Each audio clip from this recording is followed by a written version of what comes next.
Are you ready to feel the difference of truly hydrated skin? This winter, treat yourself to silky, smooth hydration with Osea's best-selling Undaria Algae Body Butter. Luxuriously rich, but never greasy, this TikTok-famous body butter is clinically tested to visibly firm skin and provide 72 hours of continuous hydration. Experience healthy, hydrated skin with clean vegan skincare from Osea.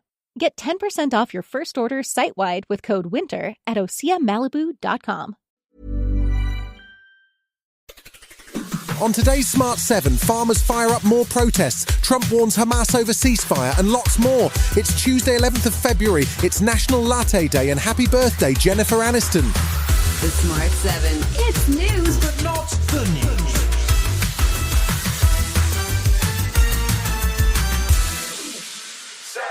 England's farmers were back on their tractors on Monday, not to tend the fields, but to protest at Labour's plan to change inheritance tax rules for farms.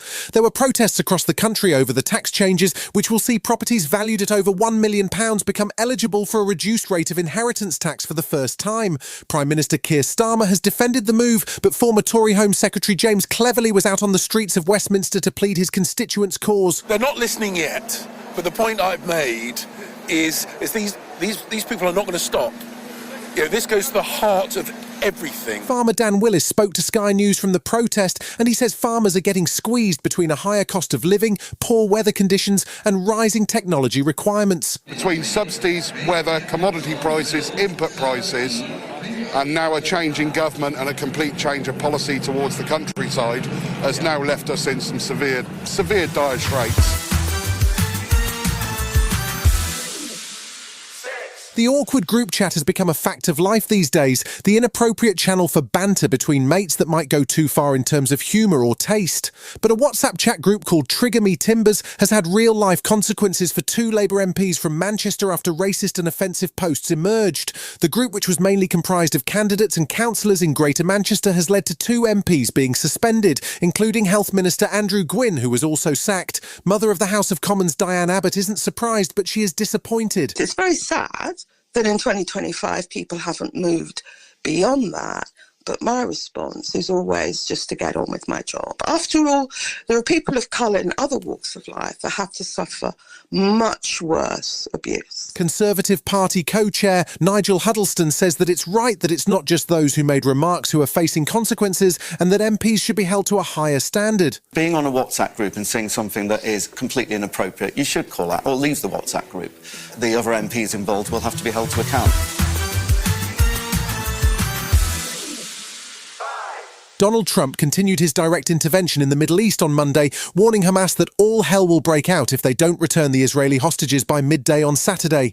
His remarks and his plan to forcibly redevelop Gaza have helped to crank up tensions as Hamas announced they are pausing the next phased hostage release. That meant that the Israeli military cancelled all holiday leave and stand ready to re-engage in an increasingly tense atmosphere. Trump has also continued to face pushback from judges over Elon Musk's attempts to access confidential data in his bid to cut costs across the US government. And we're not done with tariff wars either, as Trump is due to announce 25% tariffs on all imports of steel and aluminium. Gareth Stace, the Director General of UK Steel, is worried that significant cost increase will have serious impact on the UK. We struggle to make UK steel competitive at the moment, given that our costs are higher than most of our competitors in the EU and certainly in the US. And so that would make it very difficult for us to compete in the US. The Church of England Synod met on Monday for the first time since November's report into sexual abuser John Smith. The case, which saw Archbishop of Canterbury Justin Welby step down over failures in the way he handled the reported abuse, had led to trust with the Church being broken, according to his replacement, Archbishop Stephen Cottrell. The acting Archbishop is also under fire, and Bishop of Newcastle Helen Ann Hartley said Cottrell is the wrong person at a time when reform is needed. The General Synod, which was attended by abuse victims, heard of new proposals for more robust safeguarding structures within the Church. CEO of Enact Safeguarding Group Jim Gamble says that the Church has to make changes. Safeguarding needs to be in the DNA of the body that delivers it.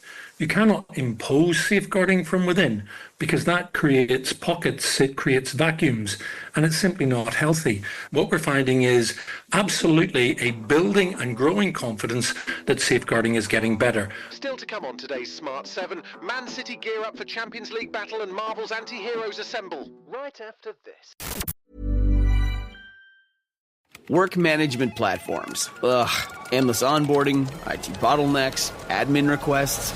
But what if things were different? We found love in an open space. Monday.com is different.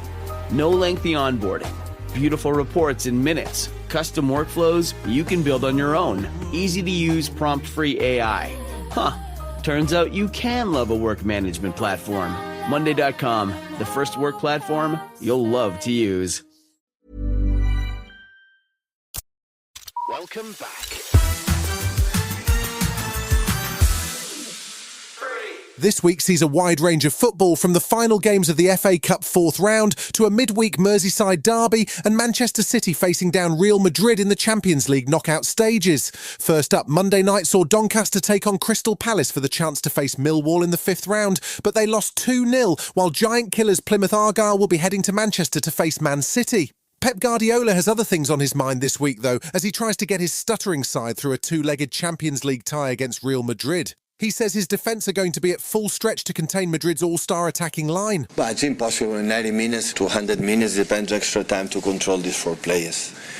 They are exceptionals, so how they combine, how the runners, the ability in one against one, how they keep the ball, so all four, they are exceptionals.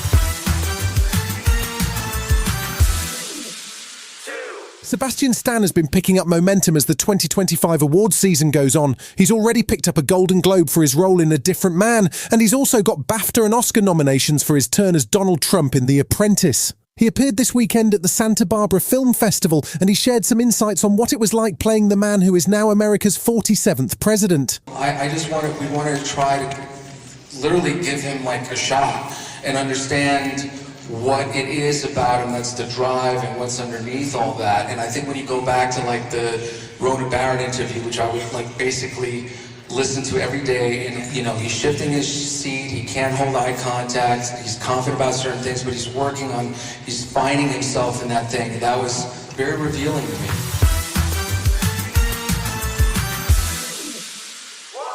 If you truly love Marvel, you'll already know that Captain America Brave New World hits cinemas on Valentine's Day.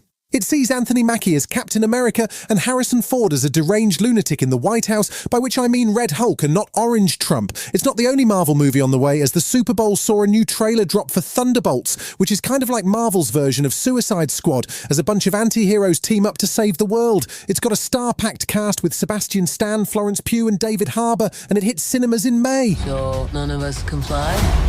So what, do we all just punch and shoot? I can't think of a worse group of people trying to work together. Stop! Come on, it's me! John, stop! Where are you? Where are you? You've been listening to The Smart 7. We'll be back tomorrow at 7 a.m. Hit that follow button and have a great day. Give us 7 minutes, we'll give you the world. To make switching to the new Boost Mobile risk-free, we're offering a 30-day money-back guarantee. So why wouldn't you switch from Verizon or T-Mobile? Because you have nothing to lose. Boost Mobile is offering a 30-day money-back guarantee. No, I asked why wouldn't you switch from Verizon or T-Mobile? Oh. Wouldn't. Because you love wasting money as a way to punish yourself because your mother never showed you enough love as a child? Whoa. Easy there. Yeah. Applies to online activations. Requires port in and auto pay. Customers activating in stores may be charged non-refundable activation fees.